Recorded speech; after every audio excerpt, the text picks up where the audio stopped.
आरोप लगाया है कि जो हमारे गणवेश है उसमें भ्रष्टाचार हुआ है।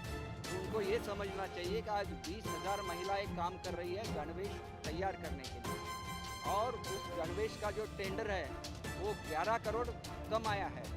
वो करीब 132 करोड़ का टेंडर था और 11 करोड़ कम आ गया, मतलब 122 करोड़ का टेंडर आ गया। तो उसमें किसको पैसा मिल सकता है? ये तो बाल बुद्धि है। इन्होंने ही अपना पार्टी को ख़त्म किया है। जब मैंने उद्धव साहब का और पीएम साहब की मीटिंग अरेंज की थी तो उद्धव साहब ने ये तय किया था कि यहाँ आने के बाद तुरंत महायुति वापस युति की शासन लाएंगे महाराष्ट्र में। लेकिन जब उनसे फ़ोन पे बात करता था उन्होंने बोला कि मैंने 15 दिन की मुदत दी थी, लेकिन मुझे 1 महीने की और मुदत चाहिए। तो मैंने वो मैसेज वैसे के वैसे पीएम साहब के पास पहुंचा दिया। लेकिन एक चीज़ मैं आपको बोलना चाहूँगा कि जब भी मेरा संभाषण उनसे होता था तो वो मुझे बोलते थे, सामने आदित्य है, आदित्य को जाने दो फिर बात करेंगे। इसका मतलब साफ है कि कांग्रेस के साथ जाने की कभी भी उनकी मनीषा नहीं थी, वो कभी भी रेडी नहीं थे। ये तो आदित्य है जिनको कांग्रेस का अट्रैक्शन था। ये कांग्रेस थी जिसके साथ बाला साहब ने लड़ा दिया था, वो कांग्रेस के विचारों से लड़ा दिया था। और जब स्वतंत्र वीर सावरकर को कांग्रेस के केंद्रीय मंत्री ने कुछ बोला था तो उन्होंने उनको मुंबई बंद कर दी, उन पे जूते लगाने की बात कर दी, और आपने करियर के आखिर तक वो मंत्री मुंबई में नहीं आ सकते, इसको बाला साहब बोलते हैं। और कांग्रेस के में जाके वहाँ पे राहुल गांधी को अपने उसको हम लोग बोलते कि मीटिंग में लेने वाले, ये तो आदित्य ठाकरे हैं। उनको मेरे बारे में नहीं बोलना चाहिए। मैं सीनियर मंत्री हूँ जो अपने स्टूडेंट के बारे में सोचता है। इसलिए जब यहाँ पे उनको ड्रेस दी जाती थी तो पहले तो सिर्फ शेड्यूल कास्ट और बिलो पॉवर्टी लाइन को दी जाती थी। मैं जब मंत्री बना तो मैंने बोला हर स्टूडेंट को ड्रेस मिलनी चाहिए। और ड्रेस कौन देता था? स्कूल कमेटी देती थी। पॉलिएस्टर के कपड़े देते थे उनको, जिसके कारण जब समर होता था तो उनके स्किन पे उसका इफेक्ट होता था। तो बाद में ये निर्णय हो गया कि महिलाओं से काम करके लेना चाहिए। तो हमने जो टेंडर निकाला कपड़े का तो वो 11 करोड़ कम में आ गया, मतलब सिर्फ 132 करोड़ का टेंडर था, 11 करोड़ कम आना मतलब 10% कम आना है। उसमें क्या भ्रष्टाचार हो सकता है? एक ही चीज़ है कि हमने इसके आगे चल के बहुत सारे सब्जेक्ट कंपलसरी कर दिए हैं, जिसमें स्काउट एंड गाइड भी कंपलसरी है पूरे महाराष्ट्र के युवाओं को। तो उसका जो कपड़ा था वो हमें स्काउट एंड गाइड ने बोला था कि स्काई ब्लू अगले साल से हमारा ड्रेस कोड होना है, तो हमने स्काई ब्लू का ऑर्डर दे दिया।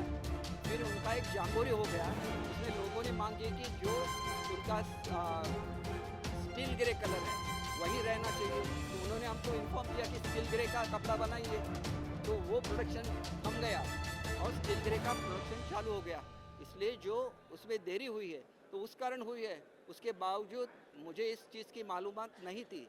जब मुझे मालूम हो गया तो 2 महीना इसमें चले गए थे, और फिर मैंने स्काउट गाइड को फ़ोन किया कि आपके 75% महाराष्ट्र से हैं, आप ऐसा खेल हमारे साथ नहीं खेल सकते। तो बाद में उन्होंने बोल दिया कि अगले साल से स्काई ब्लू ही रहेगी।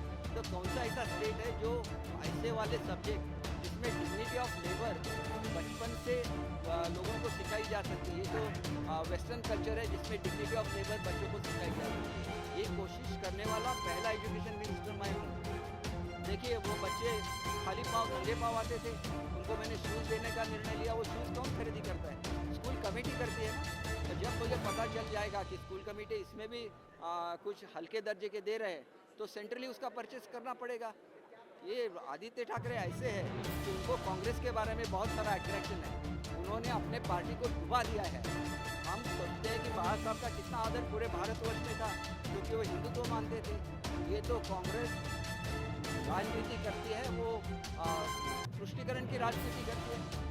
उनको क्यों चाहिए माइनॉरिटी का वोट? क्योंकि वो उसको वोट बैंक समझते हैं। उन्होंने आज तक माइनॉरिटी के लिए कुछ नहीं किया, और आज भी देखिए उन्होंने शेड्यूल कास्ट के लिए कुछ भी नहीं किया। लेकिन आज एक इश्यू पैदा कर रहे हैं। जब अमित शाह ने किसी ने कुछ भी बुरा नहीं बोला था, उनका करने का मतलब ये था कि अम्बेडकर साहब का नाम लेने को आपका अधिकार नहीं है, क्योंकि आपने 2 बार अम्बेडकर साहब को हराया है। जब अम्बेडकर साहब खड़े थे तो जवाहरलाल नेहरू साहब गए थे उनके खिलाफ भाषण देने के लिए। क्यों गए थे? उनको आदर था इसलिए गए थे।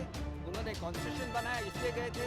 अपने कॉन्स्टिट्यूशन को सबसे ज़्यादा बार कांग्रेस ने उसको बदला है, ना कि एनडीए ने बदला है। तो इस बात को सोचना चाहिए, रॉन्ग नैरेटिव खड़ा करना और उसके बाद जो आग जलती है उस पर अपनी रोटी सेक लेना, ये उनकी नीयत है। देखिए ये तो सक्सेसफुल हो गए लोकसभा में, आगे चल के सक्सेसफुल नहीं होंगे। कांग्रेस का सही जो चेहरा है लोगों के सामने आना चाहिए, ऐसे मुझे लगता है।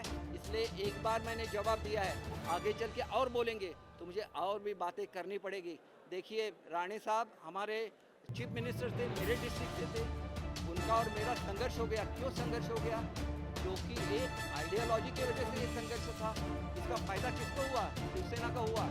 इनको तो कोई पेट्रोल भी नहीं देता था हमारे डिस्ट्रिक्ट में, इनको रहने के लिए जगह नहीं मिलती थी लॉजिंग में। ऐसी जगह पे इनको मैंने जितवाया। कैसे जितवाया?